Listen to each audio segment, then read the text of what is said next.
ChargePoint is the world's largest EV charging network with 145 million charges delivered. As EV markets grow, access to public charging will need to expand as well. In fact, President Biden just mentioned this in last night's State of the Union address.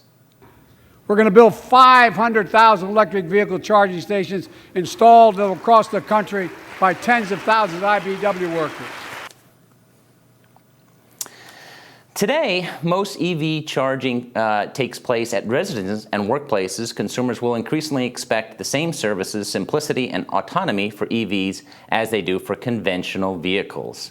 Welcome, Pasquale Romano, President and CEO of ChargePoint. Pasquale Romano, CEO, thanks for joining us. We have a lot of questions today. I wanted to first ask you, what was your reaction to the President's speech last night? Well, I mean, I think it's wonderful progress that we've made with respect to the general economy in general, and I agree with Senator Larson. I think there's a lot of political noise around something like a State of the Union address, but in fact, we're making quite a bit of progress. And with respect to infrastructure, it was very heartening to see the president actually mention our industry in particular, because I think it's as Congressman Larson said, incredibly important to the whole picture of electrifying transportation, not only for the climate. There's obviously very important things that that we need to do for future generations to correct a lot of the issues that we've generated over the last 100 years. But one of the things that I often say is we're actually affecting the cost of living with this in a positive direction.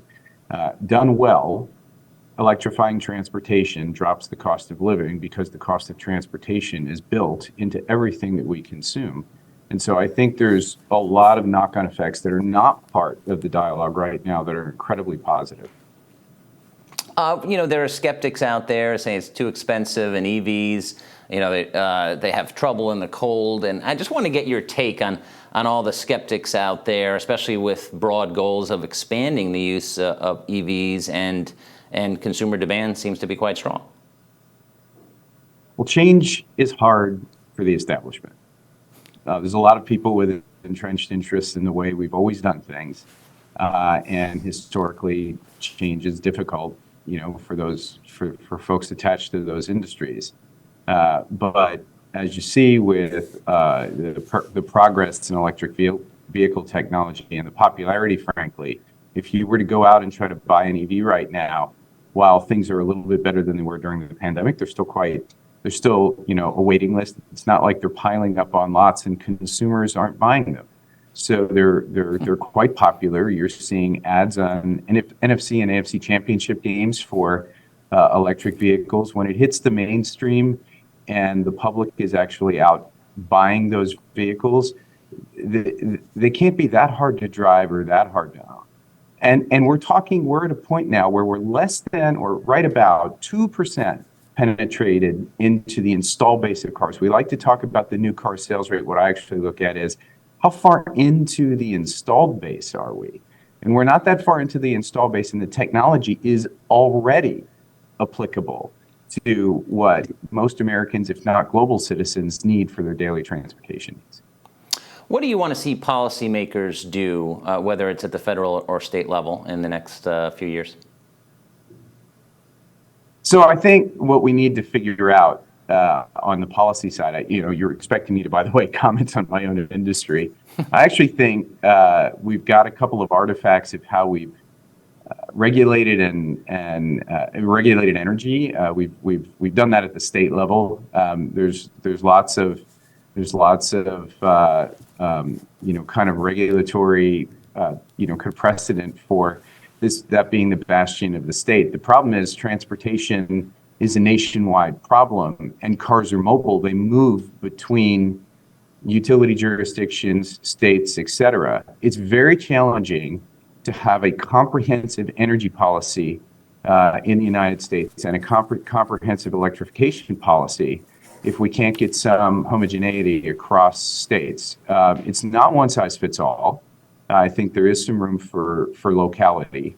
But most importantly, what we have to think about here is how at the federal level we drive the right incentives for states to really look at policies that are working across states or in different jurisdictions and try to drive some uniformity. We have an audience question. I want to go Jennifer Smith, was a member of Oxbow Solar LLC. Her question is progress happening fast enough on charger reliability? Oh, it's a great question. I mean, we're on charger. I can only speak for ChargePoint. I can't speak for other companies out there. And I'll remind the audience, because it's usually a not well-known fact, that we don't actually own the chargers out there. People buy those chargers and they pay us to keep it on the ChargePoint network. And what we also offer our customers is our Assure program, where we can take over the ongoing maintenance and support of those chargers on behalf of our customers. So I believe that there's all of the right elements here for an incredibly reliable system, and where I think the industry in general is getting some criticism right now is in the early days of chargers. There were a lot of experiments with different business models, lots of grants and incentives that put in some early chargers without enough thought about how they would be paid, the ongoing maintenance would be paid for, and we're seeing some of the effects of that now. What we're working actively towards is how we increase, because it is a mobile app enabled technology, how we increase the visibility to drivers of what the ratings are of chargers, meaning are they well maintained, how other drivers see them, let other drivers leave comments about them. We're stepping up our efforts with respect to business model and how we engage with our business customers that are providing charging to their customers and their employees, so they are more likely to engage in the right level of maintenance and support agreements with us. So it's all moving in the right direction. We're proud of our current reliability, and we're only going to make it better.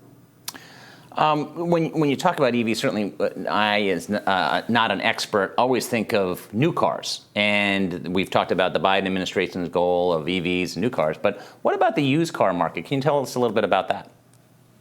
Yeah, so in terms of policy that I think has been exceedingly well thought out. If you look at the IRA, I was really, really happy. Our policy team was all over this in making sure that we had provisions in that IRA for used vehicles. The tax credit is $4,000 on a used vehicle, up to 30% of the value of the vehicle. That's incredibly important, because if you place the tax credit purely on new vehicles, you're really limiting accessibility. You want to have a balanced subsidy there on the used market, because there really is a much more positive overall effect on the lower income scales for someone to convert to electric drive. And as the used market develops on EVs, you really want those folks to embrace this, because it's lower fuel costs, it's lower maintenance costs, it's longer platform life,